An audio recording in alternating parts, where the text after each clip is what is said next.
எங்கள் வீட்டில் எல்லா நாளும் கார்த்திகை, எங்கள் நிலவில் என்றும் இல்லை தேய்திரை.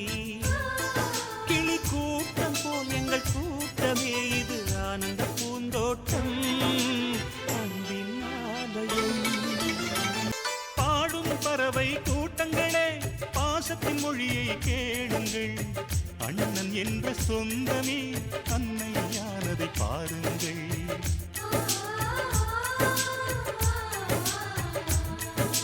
சிலுவைகளை நீ சுமந்து மாலைகள் எமக்கு சூட்டினாய். சிறகடிக்கும் பறவைக்கெல்லாம் வானத்தைப் போல